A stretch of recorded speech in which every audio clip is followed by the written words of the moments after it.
দেশবাসী, আপনারা ইতিমধ্যে জেনেছেন অর্থ অনাহার ভারতের যে পার্টি নেতা রয়েছে অমিত শাহ, সে ইতিমধ্যে ঘোষণা দিয়েছে ইসকন সন্ত্রাসীদের উদ্ধার করার জন্য বাংলার সীমান্তে আসবে। আমরা বলি তোমরা আসো, পারলে আমাদের মোকাবেলা করো। তোমাদের মাথা ভারতের পার্লামেন্টে ঝুলিয়ে রাখা হবে।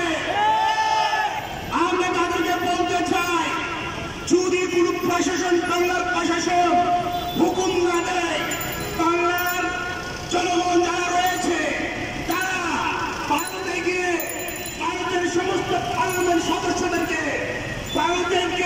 পার্লামেন্ট জাদুঘরে পরিণত করবে ভারতের মাথা দিয়ে। বিশ্ববাসী দেখবে যে গরুর গোমূত্র খাওয়া মাথা দেখতে কেমন হয়। এই গরুর গোমূত্র খাওয়া মাথাগুলো দিয়ে আমরা ভারতের পার্লামেন্ট সাজাবো এবং বিশ্বের পর্যটন কেন্দ্র জাদুঘর হবে এই পার্লামেন্ট। আমরা আরো বলে দিতে চাই, তোমরা বলো কুমিল্লা আমার, চট্টগ্রাম আমার, নোয়াখালী আমার, হাস্যকর বিষয়। আরে যে ভারতে তোমরা বসবাস করছো, তোমরা তো এখানে আগাছা ছিল, এর মূল মালিক হচ্ছে মুসলমান। তাই আমরা বলতে চাই, ভারত আমার, দিল্লি আমার, কলকাতা আমার, বিশ্ব মুসলমানদের। একমাত্র এই পৃথিবীতে মুসলমান থাকার কারণে তোমরা আগাছা, ইহুদি, খ্রিস্টান, হিন্দু, বৌদ্ধ সমস্ত তোমরা হার করে থাকো। তিনবেলা খেয়ে আছো। তোমরা ছিল বন্য জন্তু জানোয়ার, তোমরা ছিল পশু তুল্য, তোমরা ছিল অসভ্য জাতি। তোমরা সভ্য শিখেছ মুসলমানদের থেকে, তোমরা মানুষের সাথে বসবাস করতে শিখেছ মুসলমানদের থেকে। কাজেই তোমরা যদি মানব সমাজের থেকে একের পর এক বছর সিদ্ধান্ত নেও, বাংলার জমিন থেকে সমস্ত হিন্দু, বৌদ্ধ, খ্রিস্টানদেরকে জঙ্গলে পাঠিয়ে দেওয়া হবে।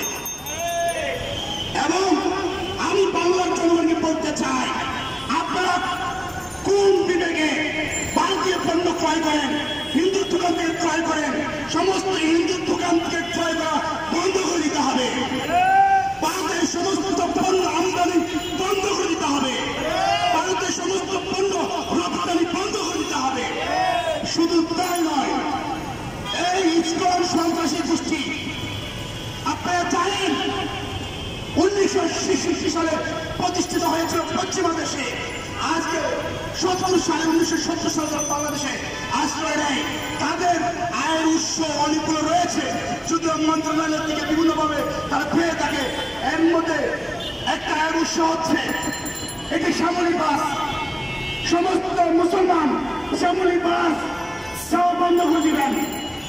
পারলে শ্যামলী বাস যেখানে পাবেন সেখানে আটকে দিবেন, বন্ধ করে দিবেন এই সমস্ত ইসকন সন্ত্রাসীদের আয়ের উৎস। এবং হিন্দু, বৌদ্ধ, খ্রিস্টান সমস্ত প্রশাসন বাহিনী থেকে পরিষ্কার করতে হবে। তাদেরকে পরিষ্কার করে তাদের সবাইকে জঙ্গলে পাঠিয়ে দিতে হবে।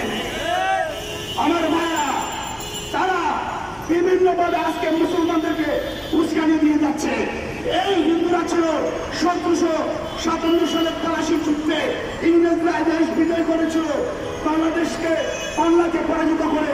তখন এই হিন্দু, বৌদ্ধ, খ্রিস্টান ছিল পাঁচটা গোলাম। এই পাঁচটা গোলামি করে তারা বিভিন্ন মুসলমানদের জমি কেড়ে নেয় এবং তারা জমিদারি ভাগ নেয়, জমিদার দাবি করে।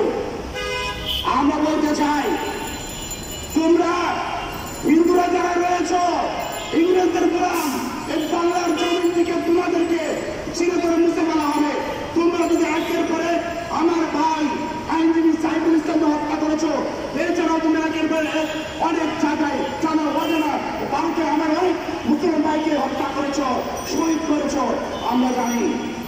তোমরা নামে বাংলাদেশের যুদ্ধ চালাতে চাও, অথচ প্রতিদিন প্রতি সেকেন্ডে তোমরা মুসলিম নির্যাতন করো। এখানে মুসলমান স্বাধীনতা নেই, আর বাংলার জন্য হিন্দুরা জামায়ারা আছে। তোমাদের ভালো লাগে না? যদি ভালো না লাগে, বাংলাদেশের হিন্দুগুলো তোমাদের ভারতে নিয়ে যাও। বাংলার জন্য এদের থাকতে পারে না। তারা আমাদের মুসলিম ভাইকে হত্যা করে, প্রকাশ্যে দিবস করে, এরা ন্যায্যের দাবি নিয়ে আমরা কিন্তু দাঁড়িয়েছি। আপনারা জানেন, ধর্ম ব্যবসায়ী